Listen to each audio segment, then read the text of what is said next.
Vamos fazer a leitura do texto? Diz assim a palavra do Senhor, olha aí. Porque para mim tenho por certo que os sofrimentos do mundo presente não podem ser comparados com a glória a ser revelada em nós. A ardente expectativa da criação aguarda a revelação dos filhos de Deus, pois a criação está sujeita à vaidade, não voluntariamente, mas por causa daquele que a sujeitou, na esperança de que a própria criação será redimida do cativeiro da corrupção, para a liberdade da glória dos filhos de Deus. Porque sabemos que toda a criação, a um só tempo, geme e suporta angústias até agora. E não somente ela, mas todos nós que temos as primícias do Espírito, igualmente gememos em nosso íntimo, aguardando a adoção de filhos, a redenção do nosso corpo. Porque na esperança fomos salvos. Ora, esperança que se vê não é esperança, pois o que alguém vê, como espera? Mas se esperamos o que não vemos, com paciência o aguardamos. Essa é a palavra do Senhor. Vamos nos sentar? Fiquemos com a Bíblia aberta. Vamos ter mais um momento de oração, rogando a Deus para que Ele possa comunicar da sua palavra ao nosso coração. Vamos fechar os nossos olhos, vamos orar. Senhor Deus, obrigado pela leitura da Tua palavra. Obrigado, Senhor, porque como igreja, ainda publicamente e livremente podemos cultuar Teu nome. Rogamos a Ti, Senhor, em nome de Jesus, que o Senhor fale conosco, coloque Tuas palavras no nosso coração e que nós, como crentes em Jesus, possamos viver Tua palavra, Senhor, para que o Senhor seja visto e reconhecido. Em nome de Jesus, amém. Amém, irmãos? Vamos ficar com a Bíblia aberta aí? Hoje nós continuamos aqui no capítulo 8 e damos continuidade nas verdades que Paulo vem tratando essa igreja. E hoje nós vamos focar aqui. Paulo vai ensinar ainda alguns assuntos importantes para essa igreja que vocês podem observar aí na Bíblia de vocês, que segue aqui do verso 18 e vai até o verso 39. No mínimo são três grandes verdades que Paulo está tratando, com assuntos muito pertinentes no transcorrer desses textos. A primeira delas é o que nós vamos meditar no dia de hoje: o sofrimento do presente e as glórias do futuro. Paulo ensina aos irmãos que estão ali em Roma que a realidade do que eles vivem hoje, as dificuldades e os problemas, eles não podem ser comparados com o que o Senhor Deus tem preparado para a igreja no porvir. O segundo assunto, se Deus nos permitir, nós veremos no próximo domingo, espero que junto com o terceiro, o relacionamento do Senhor Deus, do seu Espírito Santo, com cada irmãozinho ali dessa igreja e de forma máxima com cada crente que está espalhado pela face dessa terra, mostrando como que o Espírito Santo intercede por nós e diante das nossas orações ao Pai. E por último, fazendo perguntas retóricas, perguntas que ele mesmo vai responder, vai pontuar, ele vai mostrar o amor de Deus para cada um desses irmãos. Consequentemente, o amor de Deus para toda a igreja. Ou seja, Deus nos ama. Deus ama os seus filhos. Deus cuida da sua igreja. Isso é inquestionável para o que o apóstolo Paulo está tratando aqui junto com esses irmãos. Vamos olhar no verso 17 e verso 18, porque Paulo começa aqui verso 17 e verso 18. O verso 17 nós vimos domingo passado, mas nós vamos adentrar aqui junto com ele, porque ele está amalgamado aqui no verso 18, onde Paulo vai mostrar uma condição maravilhosa por demais para cada um desses irmãos que estão ali em Roma, e junto com essa condição maravilhosa, Paulo mostra que tem um pacote. E dentro desse pacote tem tanto coisas boas quanto coisas ruins. Ou seja, não significa, pelo discurso do apóstolo Paulo, que se você é filho de Deus, você vai desfrutar só de coisas boas nessa vida. Não. Paulo deixa bem claro para esses irmãos aqui em Roma o seguinte: olha, vocês são filhos, vocês são herdeiros, herdeiros de Deus e co-herdeiros com Cristo. Ah, glória a Deus! Vocês vão herdar coisas boas, mas os sofrimentos dessa vida também estão dentro do pacote. Ou seja, a caminhada com o Senhor, ser filho, estar em um relacionamento e ter sido adotado pelo Senhor Deus não significa que você vai viver um mar de rosas. Entra em contraponto com muita mensagem que é pregada nos dias de hoje. E arrisco-me e quero deixar bem claro, vai em contraponto a muitas verdades que estão estabelecidas nos nossos corações, irmãos dessa igreja, que elocubram algumas coisas que não são bíblicas. Tem nada a ver com a palavra de Deus. Somos filhos, somos herdeiros, somos co-herdeiros com Cristo. Mas existe um pacote, existe coisas boas, principalmente no porvir, a eternidade que nos espera, mas os sofrimentos dessa vida também estão incluídos dentro do pacote a qual nós herdamos. Então, queridos, abandonem essas certezas que não são bíblicas. Ah, pastor, eu vim aqui, estou aqui para ter felicidade, sou filho de Deus. Pastor, eu vim aqui para ser isso, ser aquilo. Isso não é bíblico ou não é totalmente bíblico. Olhemos para a palavra do Senhor, porque Paulo vai esclarecer isso aqui de forma muito melhor. Olha aí, verso 17, verso 18. Você lê aí para mim, Gilvão, fazendo favor? Verso 17, verso 18. Ora, somos filhos, somos também herdeiros, herdeiros de Deus e co-herdeiros com Cristo. Se com ele sofremos, também com ele seremos glorificados. Porque para mim, tendo certo que os sofrimentos do tempo presente não podem ser comparados com a glória a ser revelada no mundo. Olha aí que maravilha, irmãos. Paulo está deixando bem claro que os sofrimentos destes séculos são incomparáveis com a glória do porvir. E eu quero, junto com vocês, observar porque Paulo tem em mente e deseja que essa igreja também tenha que os problemas dessa vida são realidades. Paulo não está deixando essa igreja alienada das problemáticas da vida. Olha aí no verso 17, vamos pegar aqui o verso 17 para que a gente possa entender aqui um pouquinho melhor o que Paulo está falando. Paulo fala lá no início, como foi lido agora pelo nosso irmão Gilvan, ele fala assim: ora, se somos filhos, somos também herdeiros. Herdeiros de Deus e co-herdeiros com Cristo. Se Paulo para aqui o seu discurso, maravilha. Somos filhos, somos herdeiros e co-herdeiros. Que coisa boa. Só vitória. Só maravilha. Mas o discurso paulino não para por aqui. Ele dá continuidade. E nessa continuidade ele traz clareza para essa igreja dizendo algo que não é muito aceitável pelo coração humano, porque nós não queremos passar por dificuldades e sofrimentos. Nós queremos evoluir nessa vida com uma evolução que seja daquilo que seja palatável para nós.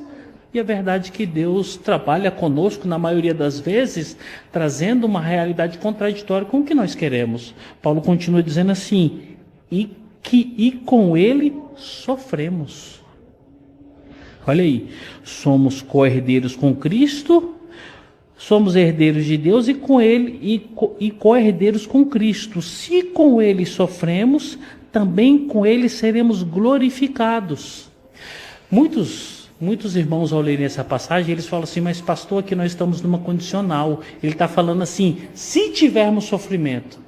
Mas observa, no verso 18, ele não está numa condicional, ele está numa afirmativa. E o que Paulo está fazendo aqui? Ele está abrindo um leque.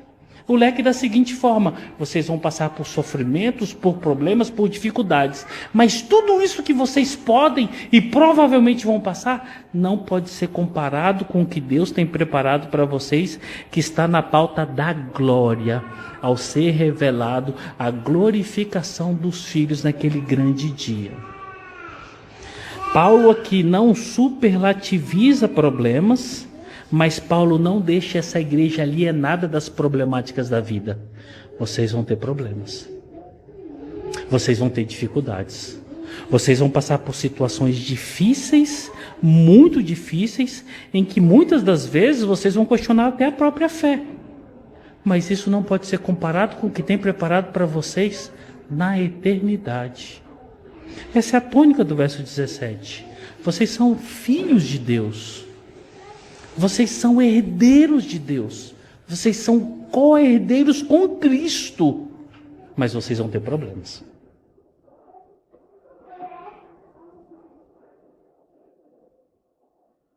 Difícil isso, né? Difícil isso. É um pacote que está estabelecido pelo próprio Deus para toda a igreja. O verso 18 ele dá continuidade. Porque no verso 18 nós temos a tônica do sofrimento. Olha o verso 18 como ele fala.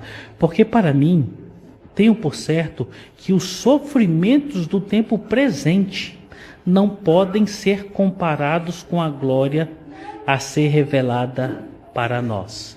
Ou seja, Paulo agora tonifica os seus problemas e os sofrimentos dessa igreja. Ele fala assim: eu tenho por certo que os sofrimentos que vocês passam e as coisas difíceis, elas não podem ser comparadas com o que está por vir. E o interessante é que Paulo entra em consonância com o discurso bíblico. Você vai ver que Jesus Cristo, quando vai falar ali no Sermão do Monte, ele fala assim, bem-aventurados vocês que forem perseguidos, bem-aventurados vocês que sofrerem por acusações mentirosas, passarem por perseguições e até forem mortos, o galardão de vocês é nos céus. Ou seja, dificuldades terão aqui, problemas terão aqui na terra. Os discípulos passarão por momentos insuportáveis. E o Senhor Deus não está pelejando, nem se levantando, nem guerreando para livrar nenhum desses crentes desses momentos difíceis. Mas o interessante é que a instrução de Paulo para essa igreja é que os momentos difíceis e as dificuldades e os sofrimentos servem para o povo de Deus como um baita de um professor, um baita de um momento didático.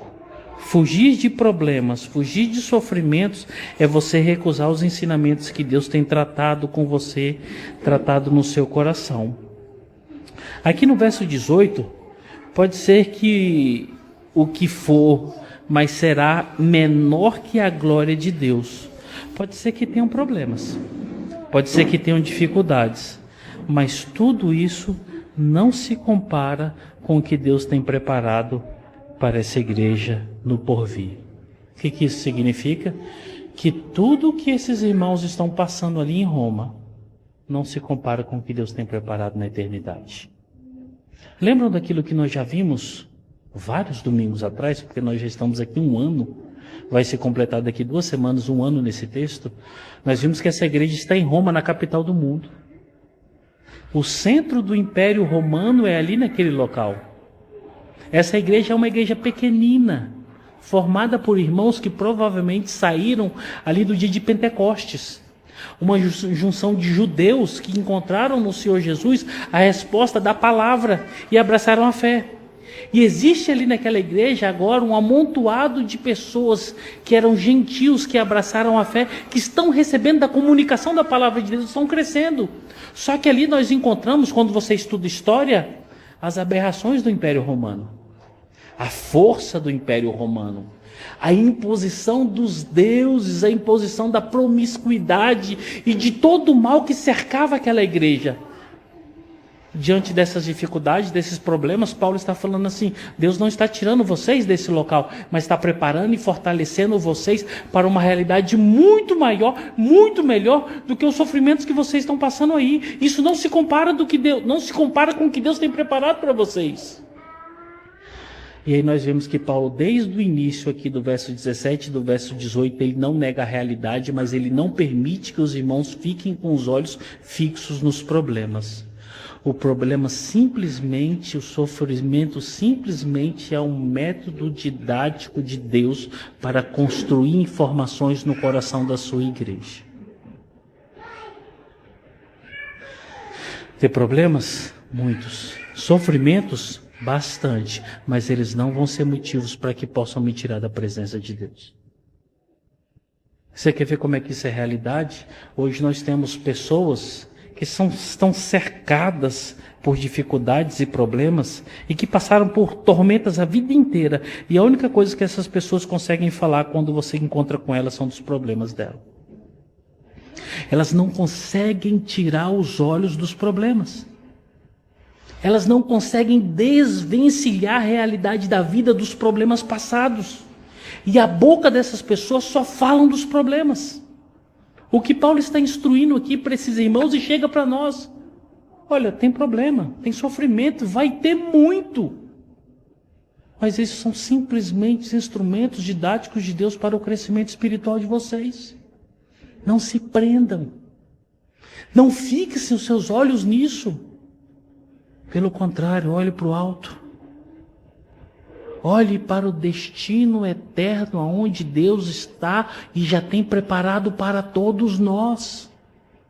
Você vai ver que Paulo usa do pronome plural aqui por várias vezes. Ele não diz assim, vocês.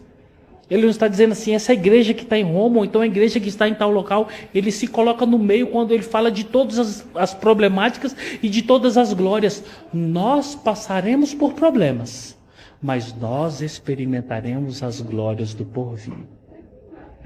Aqui do verso 17 e verso 18, ele se apresenta de uma forma resumida, como eu já falei, de duas formas claras. Os sofrimentos e lutas nessa vida, ela é passada por essa igreja com Cristo.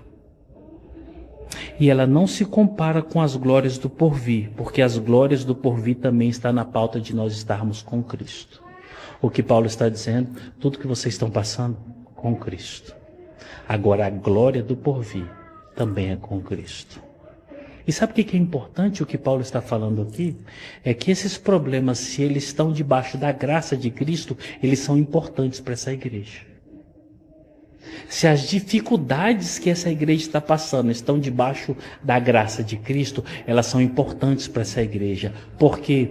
Porque não que a igreja tenha que vencer esses problemas, não que a igreja tenha que lutar com a força dos seus braços contra esse problema, mas que a igreja tem que aprender a viver diante desses sofrimentos e desses problemas, para que o caráter cristão seja modelado.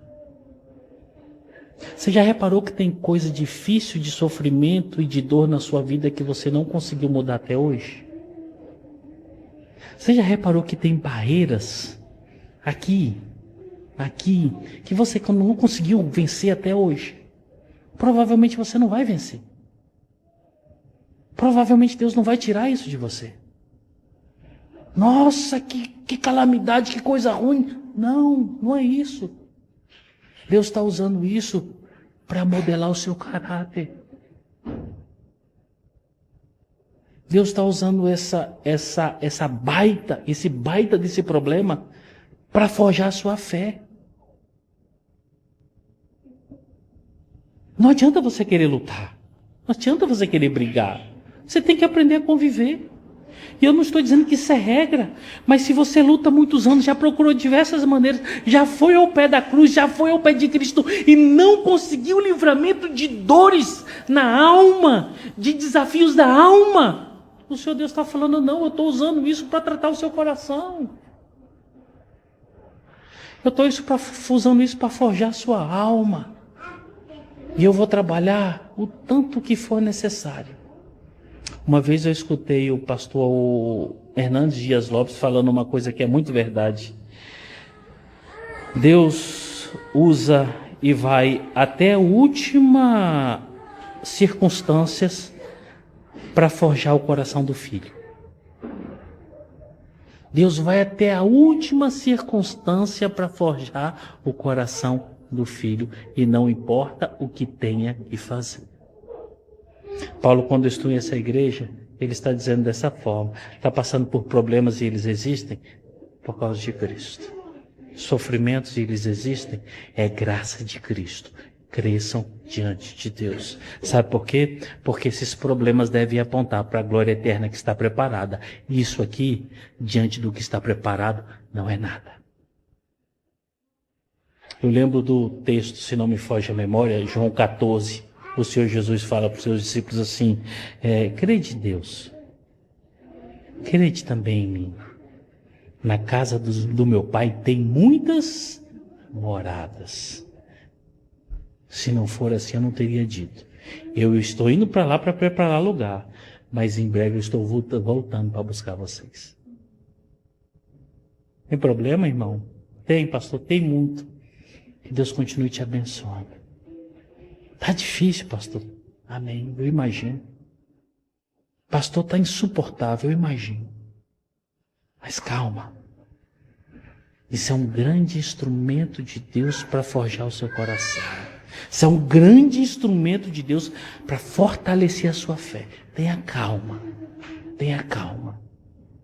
E se for para passar, Ele próprio vai te conduzir por caminhos que vai passar.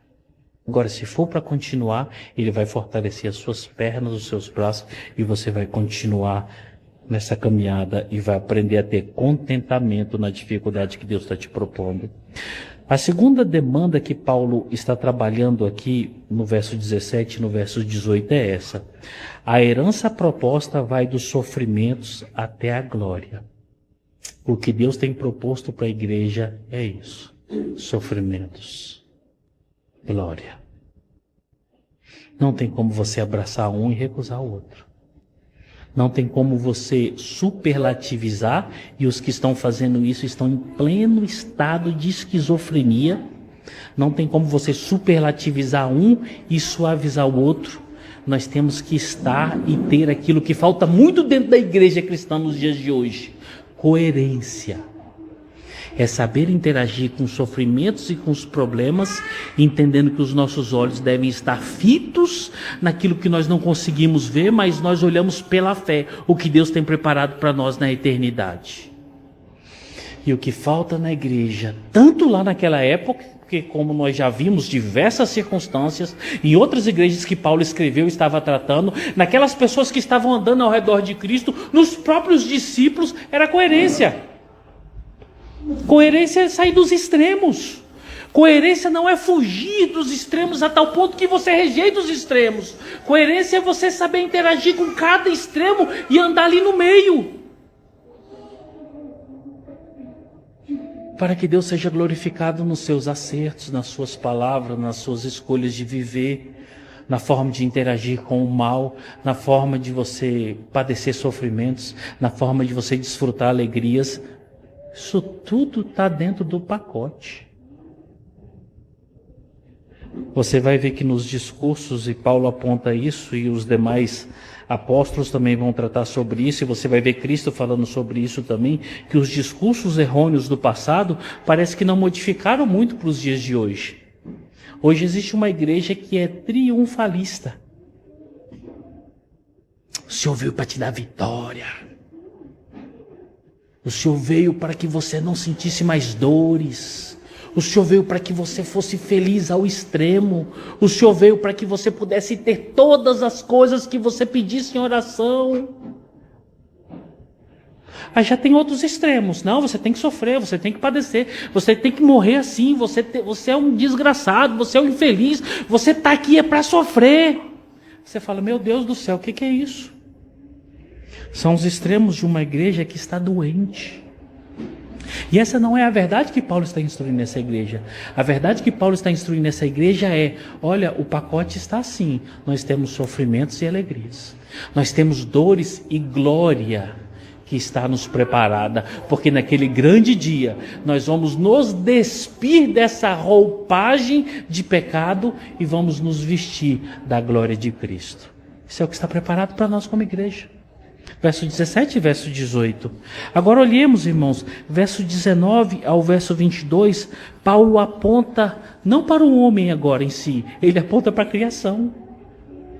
Vocês lembram que uma vez João Batista estava pregando e ele falou assim: olha, se vocês não fizerem tal coisa, se vocês não proclamarem, as pedras proclamarão. Lembra?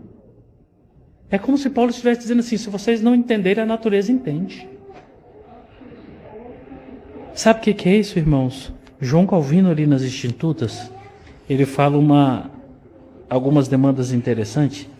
E ele diz que Deus colocou como semente da religião no coração de cada homem a possibilidade limitada de todos os homens reconhecerem e desejarem a Deus. E você vai perceber que isso é verdade, porque até aqueles homens mais bizarros que fazem as coisas mais terríveis, eles conseguem fazer coisas que agradam a Deus, que glorificam a Deus. Ele também trabalha da mesma perspectiva, de uma forma da qual nós não conseguimos explicar e nem ver com os nossos olhos. Ele infunde no ser inanimado, na criação muda, o desejo de ver redenção. E do verso 19 ao verso 22 você vai olhar para uma criação, para uma natureza, para um mundo que está caído, clamando a Deus para a remissão de todas as coisas. Até a natureza clama por Cristo. Até a natureza clama por aquele dia. Até a natureza geme pela remissão. Olha só, olhem para a Bíblia de vocês, verso 19. Paulo fala que essa natureza, ela aguarda a revelação dos filhos. O momento em que os filhos serão laureados pela graça de serem transformados e redimidos e abduzidos dessa realidade, dessa vestimenta que nós estamos aqui vestidos hoje, a dureza do pecado. Verso 20, Paulo fala que a natureza está presa na vaidade, na futilidade. E o interessante é por imposição. Sabe por quê?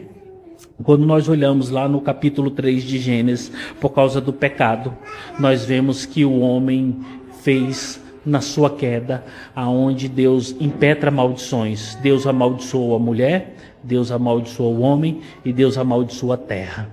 E a terra está presa na sua futilidade, na sua incapacidade de ser plena por causa da imposição das maldições de Deus.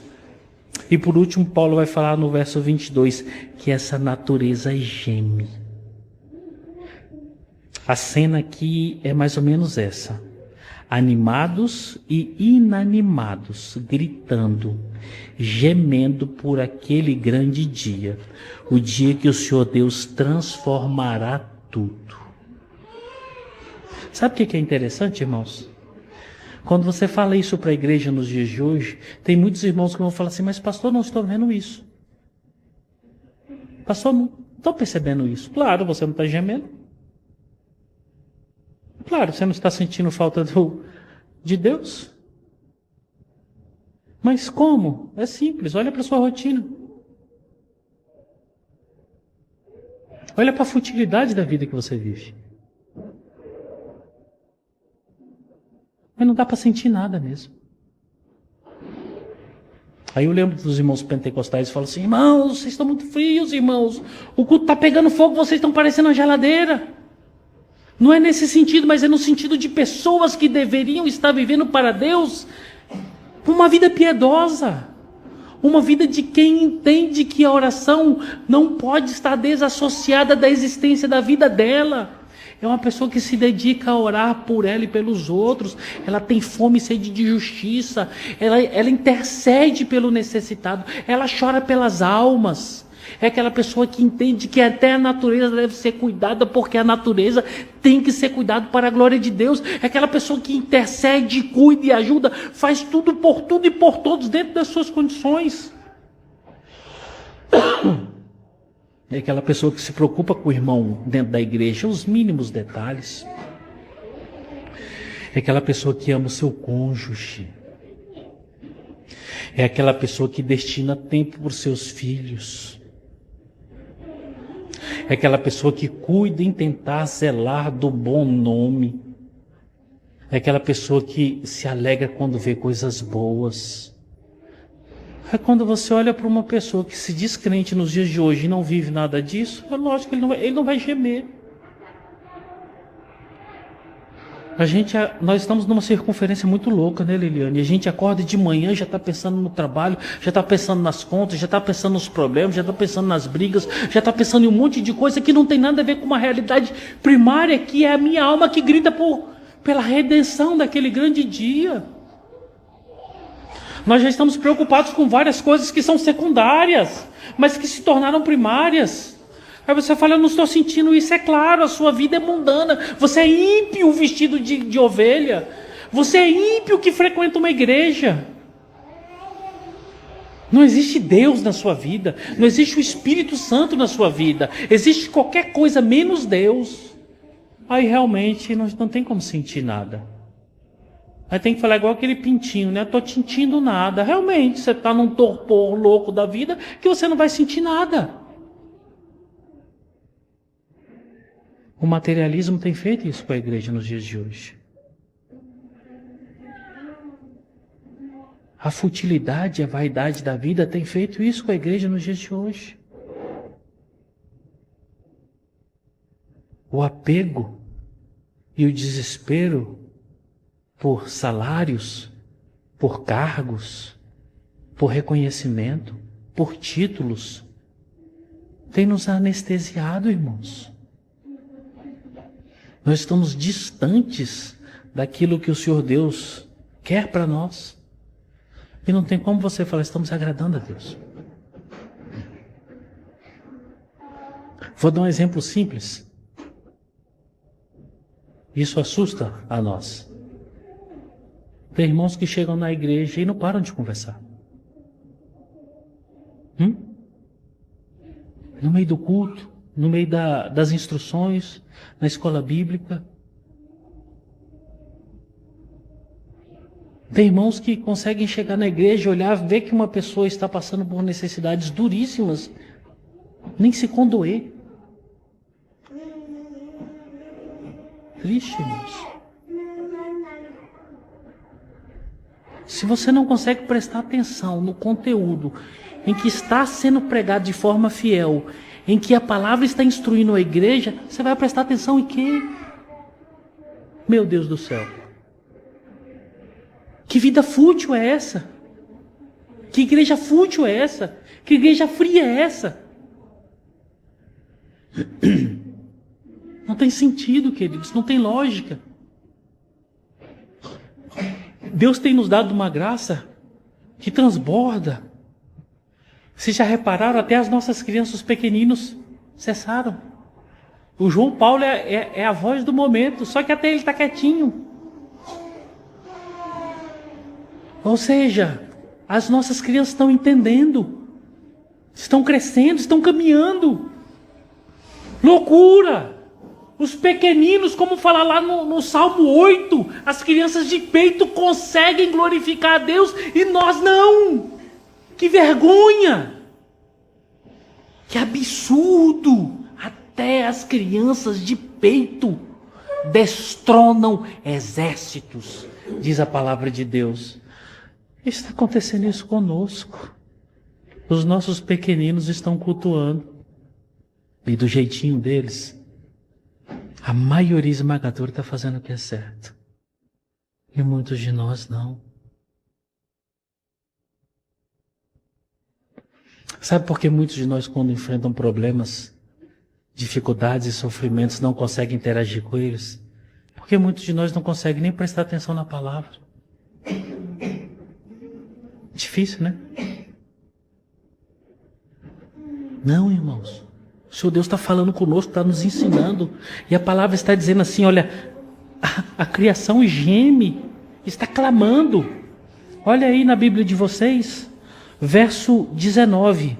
Aguarda a revelação dos filhos. Verso 19 diz assim, ó, a ardente expectativa da criação aguarda a revelação dos filhos de Deus. Se atentem a essa primeira palavra aqui, ardente expectativa. A ardente expectativa usada por Paulo aqui no grego é incomum no Novo Testamento.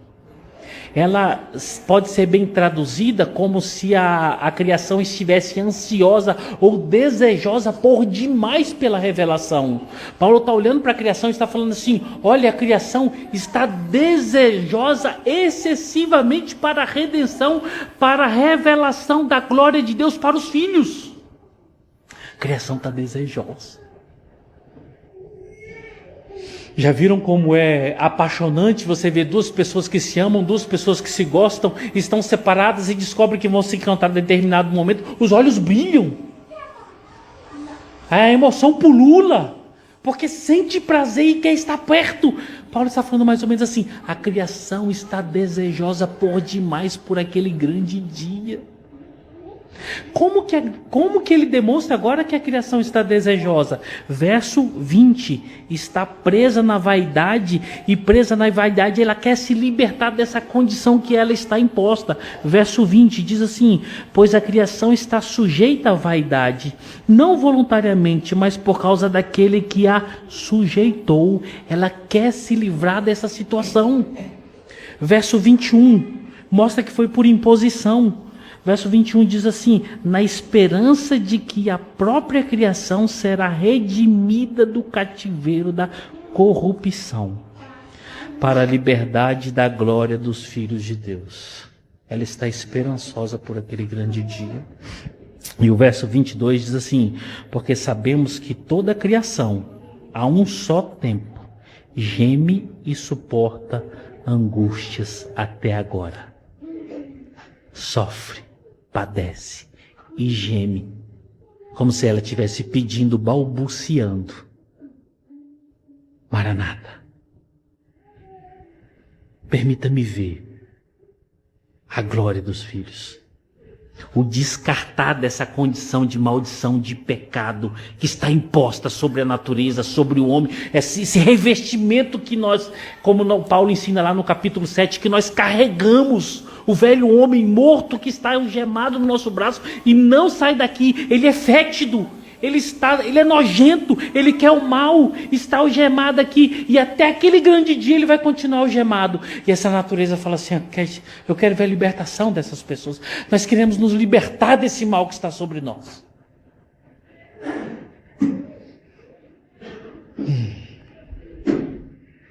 A natureza geme pedindo por esse grande dia. Paulo não para por aqui, mostrando que é só a natureza que faz isso. O verso 23 ele fala assim: nós também. Olha aqui que ele fala no verso 23. Vamos ler o verso 23. E não somente ela. Quem é ela aí? A criação, a natureza. E não somente ela, mas também nós. Olha o pronome que ele está utilizando aí. Ele está falando assim: nós, eu estou com vocês nessa. Não existe maior nem menor. Nós estamos no mesmo barco.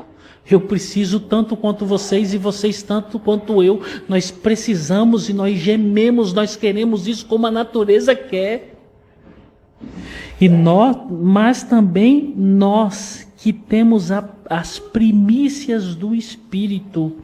E não somente ela, a criação, mas também nós que temos as primícias do Espírito, igualmente gememos. Igualmente gememos em nosso íntimo, aguardando a adoção de filhos, a redenção do nosso corpo. Sermos habitados pelo Espírito Santo, a teologia fala que é o antigozo do céu. Nós não estamos ainda glorificados, mas nós experimentamos o céu pela habitação do Espírito Santo. É aquele que traz uma alegria indizível. É aquele que coloca no nosso coração uma paz que a gente não consegue comunicar a outros, porque ela não é nossa. É aquele que traz uma esperança do porvir, da qual nós não conseguimos ensinar com palavras e com vida, porque ela não é nossa. É Ele que é o penhor, dizendo assim: você vai até o fim, porque Ele nos selou. Por isso que nós gememos, nós clamamos para que aquele grande dia chegue. Paulo usa aqui, no verso 23, de metáfora. Metáfora é uma figura retórica para que ele possa ensinar com palavras que são conhecidas daqueles irmãos ali em Roma, uma verdade muito importante. Quando ele fala das primícias, ele está usando aqui uma figura de linguagem que é da colheita. E a colheita, como era conhecida desses irmãos, ela acontecia por completo. Tudo que tinha que ser colhido era colhido, não ficava nada. E o que Paulo está falando aqui? O Espírito Santo é a garantia da nossa completa adoção. Puxa vida, glória a Deus por isso. Paulo está dizendo para esses irmãos: irmãos, assim como a colheita acontece, nas suas primícias ela vai do início ao fim, colhe tudo o que é necessário. assim também é a ação do Espírito Santo na vida de vocês. Todos serão completamente adotados e levados para a glória eterna. Nenhum sequer vai se perder. Qual é a garantia, Paulo? Quem me dá certeza, Paulo? Como é que isso pode acontecer? O Espírito Santo. O Espírito Santo é a garantia que tudo vai dar certo do início ao fim. E sabe qual é o detalhe aqui, irmãos? É que isso acontece e mostra que a mensagem de Paulo tem algumas características importantíssimas. A primeira delas é essa. Ela não deixa dúvidas de quem faz a obra, quando começou a obra e como irá terminar a obra de Deus. Paulo está instruindo essa igreja e ele está deixando bem clara quem fez a obra, quando essa obra começou e como que ela vai terminar. Olha como é que Paulo deixa claro. Começou antes da fundação do mundo. Não foi agora, porque Deus viu você como é que você é bonito.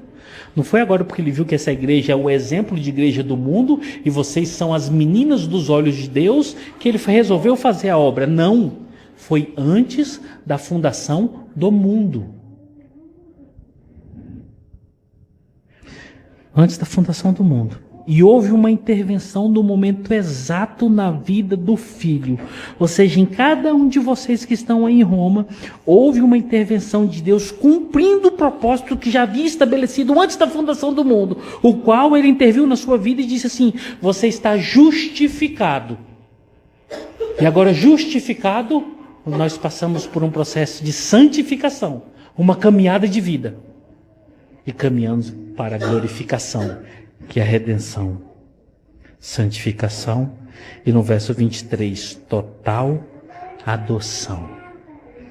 Todos que foram e que estão nos propósitos de Deus vão habitar eternamente com Ele. Por quê? Porque o Espírito começou e Ele vai terminar a boa obra. Precisamos de mais o quê, irmãos? Vamos querer mais o quê, meus irmãos?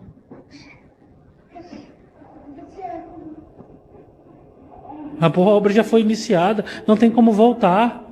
Não tem como você que colocou a mão no arado, não tem como você que começou a trabalhar para o Senhor voltar atrás, é impossível, porque quem habita em você é o próprio Espírito de Deus. Você que levantou as mãos um dia, você que foi convencido do pecado, da justiça e do juízo, não tem como você abrir mão dessa caminhada. Por quê? Porque o Espírito até o último dia da sua vida vai te dar sustentação e vai te redimir por completo e vai te salvar e vai dizer: você é e você vai para a glória eterna. Agora do verso 24 ao verso 25, nós aprendemos que tudo acontece por esperança. Nada do que nós estamos falando aqui acontece pela ciência daquilo que nós dominamos. Nada do que nós falamos aqui acontece daquilo que nós estamos vendo. Ou seja, o homem não domina nada. Esperança é a certeza daquilo que vai acontecer do qual eu não domino. Esperança é a espera paciente pela continuidade da obra de Deus. Vamos ler o verso 24 e o verso 25? Diz assim a palavra do Senhor: porque na esperança fomos salvos. Ora, esperança que se vê não é esperança, pois o que alguém vê, como espera? Mas se esperamos o que não vemos, com paciência o aguardamos. O fechamento, a esperança é o fechamento de tudo o que Paulo está ensinando. Observem nos versos que nós lemos, a esperança está no início e a esperança está no fim. Como é que ela se encontra no início? A salvação da sua vida. Um dia ele interviu na sua história. Você que é crente que está aqui hoje, certamente você deve lembrar naquele dia que você foi chamado pelo Senhor. Tem irmãos aqui que foram privilegiados de terem nascido num lar cristão.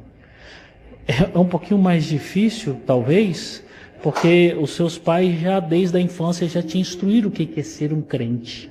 Você aprendeu o que é a igreja, você aprendeu quem é Jesus, você aprendeu tudo. E o processo da conversão, do despertar daquele ser morto, parece que é um pouco diferente daquele que vem do mundo. Mas aqueles que vieram do mundo conseguem se lembrar do dia que eles foram encontrados pelo Espírito Santo. Foi marcante. Sabe o que é isso? Aí as pessoas chegam e perguntam para você: mas que conversa é essa de você é crente hoje? Que conversa é essa que você vai para o céu? Que conversa é essa? Você não tem certeza nenhuma, você não dominou, não foi você que fez? Aí nós olhamos e falamos assim: é verdade, eu não fiz nada, eu não merecia, eu não estava no meu controle. Mas como é que você sabe o que aconteceu? Porque hoje eu sou a habitação do Espírito Santo. Hoje eu tenho prazeres que antes eu não tinha. Hoje a minha inclinação, a inclinação do meu coração hoje é para coisas das quais ele não era inclinado antes. Eu vivo hoje de uma forma da qual eu não vivia antes e da qual eu olhava antes e tinha nojo, tinha raiva. Eu vociferava quando eu via possibilidades e pessoas assim. Hoje eu vivo assim. Mas como é que você explica? Eu não sei explicar, minha joia. A única coisa que eu posso dizer é: eu sou a habitação do Espírito Santo e essa é a minha esperança que diz: eu sou salvo em Jesus Cristo.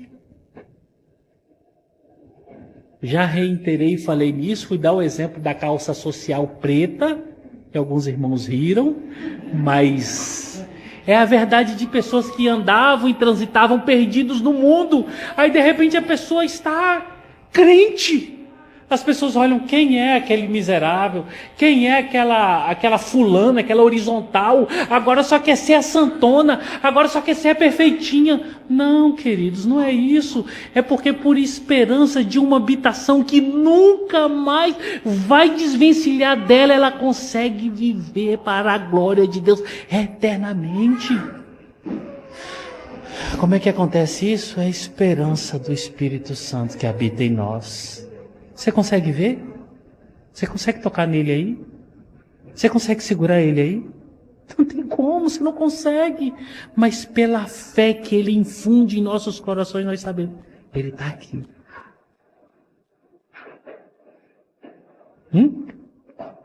Por isso que nós somos igreja, porque ele habita em nós. Aí Paulo deixa bem claro: começou no início. E como é que vai ser no fim? A esperança que aquele grande dia eu vou ser laureado pela libertação completa da condição da qual eu vivo hoje. Aquele grande dia, irmãos, o velho homem não vai estar mais acorrentado nos seus braços. Sabe aquele morto que você carrega ele até hoje? Ele vai morrer de vez. Sabe esses pecados que ainda querem transitar e de vez em quando saltam nos seus olhos, no seu coração? Não vão existir mais. Sabe os sofrimentos e as dores que você ainda sente hoje? Não vão existir mais. Sabe os pesos psicológicos que te atormentam? Não vão existir mais. Sabe as desconfianças e os medos? Não existirão mais. Por quê? O processo que foi iniciado há tempos idos, que teve como propósito e o seu nome escrito no livro da vida antes da fundação do mundo, aconteceu. E nós vivemos e esperamos por esse grande dia. Só por causa disso. A esperança começou e ela aponta para um fim. Nós crentes cremos nisso. Olha só como é que é interessante. Paulo vai falar e vai mostrar só nesse bloco aqui, verso 17. Olha o que Paulo fala: os filhos serão glorificados. Os filhos serão glorificados. Nós passaremos por essa glória. Verso 18 ele fala assim: existe uma glória a ser revelada. Verso 19 ele fala dessa forma: a criação está desejosa por aquele grande e prometido dia. Verso 21, a criação será redimida, até a criação será redimida. Verso 21 e verso 22, a criação e os filhos gemem por aquele dia. E você vai olhar do início das Escrituras até o término dela, o Senhor Deus apontando e falando assim: vai chegar aquele grande dia. Gênesis capítulo 3, você vai ver que o Senhor Deus fala para a mulher que haverá uma grande batalha, uma inimizade. O fruto do ventre da mulher pisará na cabeça da serpente. O anúncio esperançoso do fim começa lá no Gênesis. Os profetas, como têm sido ensinados, apontavam o tempo inteiro: vai vir um rebento novo, o fiel do Senhor, a descendência de Davi. E se cumpriu, aconteceu.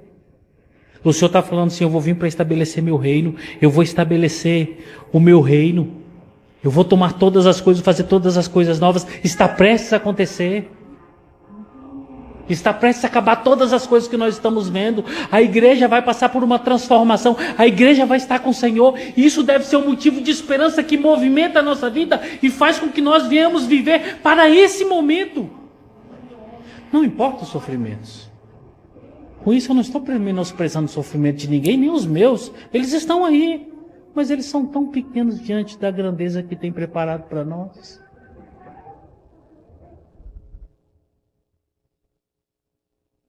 Eu me lembro de Pedro, Tiago e João, se eu não me engano, na transfiguração de Jesus. Os caras estavam numa dificuldade terrível. A perseguição já era uma constante na vida deles. Mas quando eles experimentam um pouquinho da glória e da graça visível aos olhos dele, Pedro toma e faz simplesmente a reação que qualquer um de nós faríamos: Senhor, vamos fazer 3 tendas aqui, vamos fazer uma para o Senhor, para Moisés, para Elias, vamos ficar aqui eternamente, eu não quero sair daqui nunca mais, porque eu vi um pouquinho, eu vi um pedacinho da glória de Deus. É por isso que não tiveram homens que ficaram de pé diante da revelação da glória, de um pouquinho da glória de Deus. É por isso que Moisés falou assim: permita-me ver tua face. Aí Deus falou assim: Moisés, minha face você não pode ver não, porque se você ver você vai morrer. Mas eu vou deixar você ver um pouquinho da glória. É por isso que homens caíam prostrados, porque eles experimentaram um pouquinho da glória de Deus. E nós, igreja de Jesus, daqui a pouco, numa fração de milésimos de segundos, daquilo que uma velocidade calculada pelo homem não consegue alcançar como irá acontecer, nós vamos ter os nossos corpos glorificados e vamos estar diante do nosso Cristo e vamos viver reinando com Ele para sempre. Isso pode acontecer agora, isso pode acontecer amanhã, isso pode acontecer essa madrugada, isso pode acontecer daqui 100, daqui 1000 anos, eu não sei, mas que vai acontecer, vai acontecer. Nós, igreja, temos que viver esperançosos por esse dia, porque essa esperança ela deve arder nos nossos corações. Daqui a pouco nós vamos estar com o nosso Cristo. Daqui a pouco não existirão mais dores. A pauta disso tudo é esperança. O problema é que para nós nos dias de hoje, eu acredito que para essa igreja que recebeu esse ensino, é complicado porque a esperança ela é que no mínimo se bifurca. Existe uma esperança que é ensinada no mundo e existe a esperança bíblica. E a esperança ensinada pelo mundo, ela cativa, ela enche os olhos das pessoas. Por quê? Porque ela é fácil, ela é até gostosa. Por quê? Porque ela apetece o nosso coração. A esperança ensinada pelo mundo, o problema dela é que ela tem fundamentos frágeis. Ela não tem sustentação nela própria. Ela está diante de um terreno arenoso, rochoso, que não aguenta se sustentar em si mesmo. E essa esperança, ela cai-se, destrói. Você quer ver um exemplo dos dias de hoje? É você olhar que tempos idos aqui no nosso país, algumas pessoas diante de comunidades que eram tomadas por perpetradores, eles iam com pombinhas brancas, soltavam pombinhas brancas em busca de paz. Pessoas levavam flores para os perpetradores, comunicando paz. Pessoas colocavam um monte de coisa e falavam assim: agora nós estamos em paz. Aí os perpetradores recebiam tudo isso e viam tudo isso com um fuzil na mão, Granada na mão, pistola na mão. Carro de droga passando de um lado, carro de droga passando do outro. Matando pessoa queimada viva aqui, picotando pessoa do outro lado, e as pessoas com pombinhas. E a sociedade falava assim, que coisa linda, hoje vivemos paz. Paz, paz para todos, agora nós vamos nos abraçar. Eles não são maus, são pessoas que estão excluídas da sociedade. Vamos abraçá-los. Coisa linda. Essa é a paz do mundo. As agências internacionais que propagam uma globalização e dizem que vão ser instrumentos de paz. Não, para que guerra? Tenha paz. Vamos usar de diplomacia, coisa maravilhosa. Vamos levantar bandeiras brancas. Aí você percebe que todos eles que levantam bandeiras brancas estão com bandeiras vermelhas, sem nenhuma ou raríssimas exceções. Porque a guerra para eles compensa. Os ribeirinhos estavam em tônica. 2 semanas atrás. Hoje a voz que clamava pelos ribeirinhos já murchou. Já murchou. Há mais ou menos 1 ou 2 semanas atrás eu via pastores chorando. Eu vou levar isso para lá, vou dar isso para lá, vou fazer aquilo. Já murchou. Nós vamos fazer aquilo, vamos fazer, já murchou. Por quê? O sistema humano não quer ter paz. Lágrimas maravilhosas, frases bonitas. Não funciona, irmãos. Ah, o mundo vai reinar paz. Aonde nesse mundo vai reinar paz? O próprio Senhor Jesus falou assim, eu vim trazer a espada. Se ele trouxe a espada para dentro da sua casa, como é que você quer ter paz no mundo? Essa é a esperança tola desse mundo. O sistema quer guerra. O sistema quer morte. O sistema quer dinheiro, quer vender armas, quer vender droga, quer vender crianças, quer vender mulheres. Não tem jeito, isso não muda. Ai, vamos botar pombinha. Vamos levar nossos carros para vender, para fazer isso. Vamos vender vamos fazer isso e aquilo. Os ribeirinhos você vai ver daqui 1 mês, daqui 2 meses, ninguém mais vai falar. E continua do mesmo jeitinho. Vai para lá que você vai ver. Os estupros, a comercialização, continua do mesmo jeitinho. Por quê? Porque ninguém quer fazer de verdade. É uma esperança enganosa. É uma areia movediça. Vamos defender as mulheres. Tem mulher sendo estuprada todo dia. A pauta é a defesa das crianças, das meninas. Tem meninas sendo estupradas todo dia. É a Maria da Penha. Em caso de aconselhamento eu já recebi, já falei com vocês. Falei, não, eu só aconselho se você for à delegacia prestar queixa. Veio o perpetrador. Falei, vai à delegacia e se apresenta. Chegou na delegacia, se apresentou. Não, cara, aqui você não tem que fazer nada não. Agora é esperar. Se eles forem atrás de você. É uma esperança de uma areia movediça. O sistema não deixa. O sistema não quer. O sistema está governado por Satanás. E ele enche as pessoas com essa esperança tola. A esperança bíblica é essa. Ela é pautada na palavra de Deus. Por isso que ela é bíblica, né? Promessas que serão cumpridas nos seus devidos tempos. Quando a gente olha para a palavra de Deus e vê essa realidade dantesca desse mundo, nós entramos em conflito. Sabe por quê? Porque diante dessa maldade que nos cerca, a gente fala assim, mas pastor, e como é que nós interagimos com essa situação? A gente simplesmente abre mão? Não. Primeira coisa, nós temos que orar, chorar por essas pessoas que estão sofrendo com esse sistema. Clamar a Deus, Senhor Deus, tem misericórdia. Senhor Deus, age nessa situação. Senhor Deus, levanta homens e mulheres para que haja justiça no meio desse povo, para que haja alguém que possa intervir de alguma maneira. Mas você olha para a igreja nos dias de hoje, você vai para os cultos nas igrejas evangélicas hoje, é assustador. Porque agora é momento de campanha. Pessoas fazendo culto de libertação.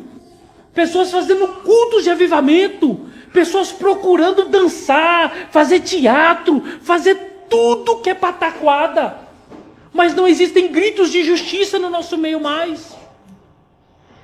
Não existem crentes que têm coragem de se posicionar de forma contraditória a esse sistema esdrúxulo. Você fala, meu Deus, onde é que nós vamos parar? A igreja parece que está amortecida. Pastor, estamos na campanha de 7 terças-feiras de poder sobrenatural.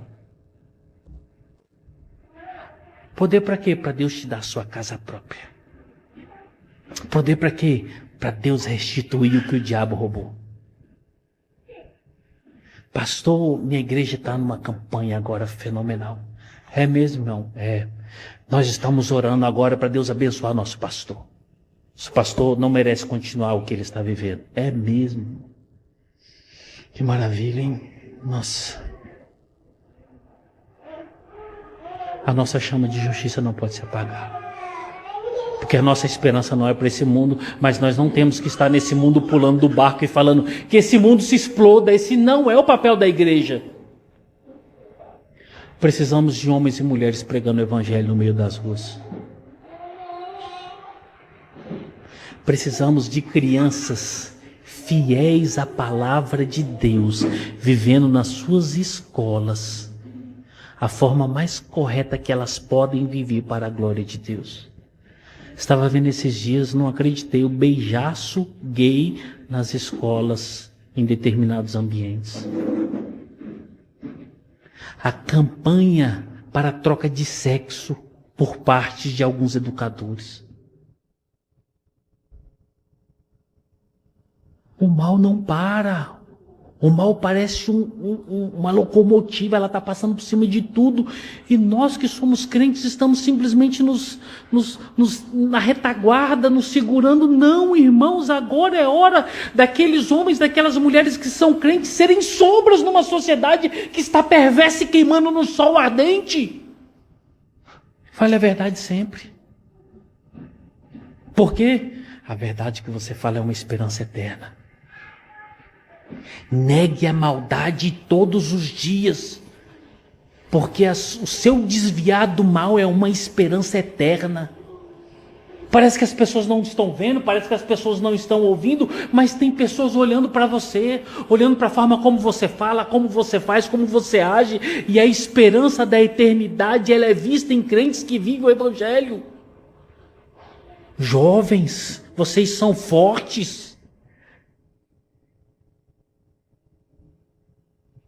Não deixem as coisas, o estudo, as conquistas, a luta, o cuidar do pai, o cuidar da mãe, ter um bom emprego, ser uma pessoa que vai trabalhar, que vai produzir, que vai fazer com que essa sociedade continue firme e que mude as rédeas, saia das mãos das pessoas que estão, mas vivam para a glória de Deus em primeiro lugar. Na idade de vocês agora a promiscuidade está pegando fogo ali fora, sejam santos. Eu preciso levantar a bandeira, não só viva o que Cristo quer que vocês vivam. Faça um grupo de evangelização. Sejam ouvidos para as pessoas falarem. Precisamos fazer isso urgentemente, porque a nossa esperança, ela está naquele que está cumprindo todas as promessas. Mateus 28:20, ele falou assim: eu estou com vocês até a consumação dos séculos. Alguém que tem alguma dúvida que Cristo está conosco? A palavra está se cumprindo. É uma esperança que nós estamos experimentando ela. Paulo disse que o Espírito Santo habitaria em todos aqueles que confessassem Jesus, todos aqueles que crescem em Jesus. Ele habita aqui, por fé, me conduzindo por caminhos de esperança.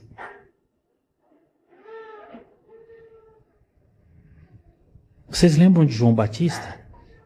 João Batista, suas primeiras palavras eram essas: arrependei-vos. O reino dos céus está próximo. Arrependei-vos. Passa-se um período de 400 anos de silêncio. Depois de 400 anos, Deus vem falar o quê? Arrependei-vos. Puxa vida, por que Deus não veio falar: oh, minhas joias, meus preciosos, agora nós vamos só farrear, nós vamos festejar, eu vou dar tudo para vocês. Toda vez que levanta um profeta, a pancada vem. Olha o que nós estamos estudando hoje. Quando Deus levanta um profeta, é porque a coisa está feia. Arrependei-vos, mudem de vida, porque o reino dos céus está próximo. Jesus é batizado e Jesus faz o seu primeiro discurso. Qual é a palavra de Jesus? Arrependei-vos. Permitam-me fazer uma pergunta para vocês. Constantemente vocês estão se arrependendo dos pecados que vocês estão cometendo. Constantemente vocês estão pedindo perdão e clamando ao Senhor para que transforme a vida de vocês. Arrependei-vos. Uma igreja que proclama o Evangelho é uma igreja que se arrepende dos erros que está cometendo. Uma igreja que intercede pelos domésticos da fé é uma igreja que intercede pelos perdidos do mundo. A missão é continuada. O ID está no gerúndio, indo, proclamando, vão falando do meu amor, vão demonstrando a minha graça. A esperança que tem um chão firme, só nós temos. Só a nós foi dado. Só a nós. Permitam-me aplicar 2 aprendizados e 2 lições desse texto. A primeira delas é essa. Existe um pacote de dificuldades, de dores e glória para os filhos de Deus. A mensagem de Paulo, a mensagem bíblica não é essa. Vocês vão viver as glórias, vocês só vão ser felizes, vocês vão ter tudo do bom e do melhor. A mensagem bíblica não é essa. Vocês são os queridinhos, vocês são os protegidos, vocês são o máximo. A mensagem do Evangelho não é essa. A mensagem do Evangelho é: existe um pacote. Por ser herdeiro, eu vou herdar as dificuldades e os sofrimentos, mas existe uma glória preparada para nós. Cuidado com os discursos enganosos, irmãos. Permitam-me chamar a atenção de vocês agora. Permitam-me chamar a atenção de vocês agora. Cuidado com os discursos enganosos. Deus tem que te abençoar. Deus tem que te dar. Deus tem que fazer isso. Deus não tem que fazer nada. Deus não tem que te dar nada. Cuidado. Deus tem que abençoar meu filho. Deus tem que abençoar minha... Deus não tem que fazer nada, irmãos. Parem com isso. Não, porque eu estou na igreja, eu tenho que receber isso, eu tenho... Irmão, para com isso. Isso é discurso enganoso. O que Deus já fez por nós, nós não precisamos de mais nada. Cristo já morreu na cruz do Calvário por nós. Saia fora desse negócio de chave de carro, chave de casa. Saia fora desse negócio que Deus tem que te dar saúde, que você tem que ser feliz, porque Deus tem que te fazer feliz, que Deus tem que fazer do seu casamento o melhor casamento. Deus não tem que fazer nada disso. Agora, cuidado com os extremismos enganosos também. Os irmãos que estão aqui, boa parte deles experimentaram um bom tempo de um peso do qual a igreja não precisa estar. Sabe aquele peso condenatório? Você é um infeliz, você tem que sofrer, você tem que purgar, você tem que passar mal, você tem que... Isso também não é assim não. Teve um caso de aconselhamento de um irmão que estava numa igreja, a igreja dos neopuritanos dos dias de hoje. A igreja que só essa igreja vão ser salvos. Um diácono dessa igreja virou para esse irmão e falou assim: irmão, você tem que se conformar porque você vai viver o Salmo 88. Esse irmão já estava comendo o pão que o diabo amassou. Ele falou assim, irmão, não leva mal não, mas você já viu alguém viver o Salmo 88 nos dias de hoje, a vida inteira? O irmão ficou calado, ele falou, você quer viver isso? Ele falou, por que eu tenho que viver isso? Irmão, pelo amor de Deus. Os neopuritanos são cruéis. Eles pisam no pescoço das pessoas. O cara já está salvo mesmo. Só eles que vão ser salvos. Então o resto que padeça. É loucura, irmãos. Tem discurso que não está no pacote. Cuidado com esses discursos. O segundo ensino. Nós devemos avaliar a nossa rotina de esperanças e ardentes desejos. Vou repetir. Nós devemos avaliar a nossa rotina de esperanças e ardentes desejos. Em que você tem depositado a sua esperança? Ou em quem você tem depositado a sua esperança? Pastor, como é que eu vou saber? Como é que eu vou entender? Provavelmente é pelo tempo que você dedica àquela coisa. Sabe, se você trabalha 15, 20 horas por dia, sua esperança não é o céu.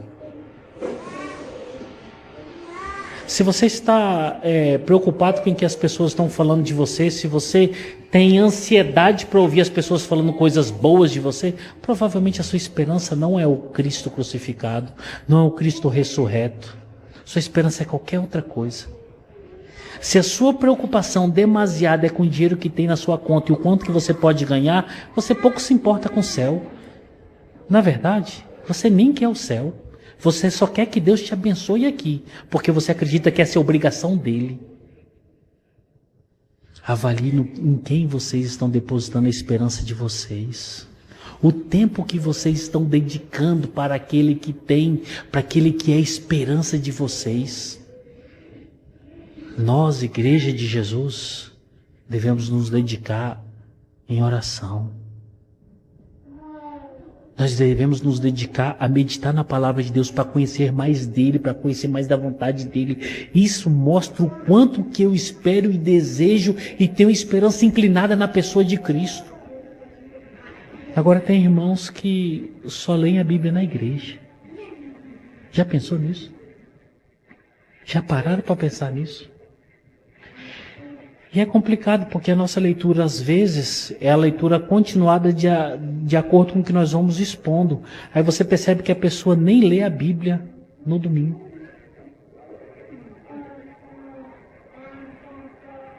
Tem pessoas que não oram, tem irmãos que não oram com as suas famílias.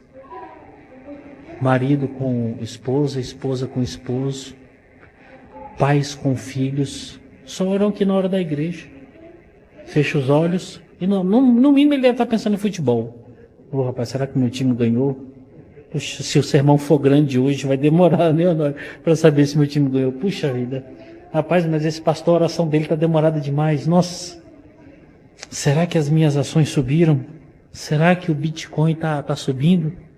E o cara, rapaz, mas não dá nem para ver aqui.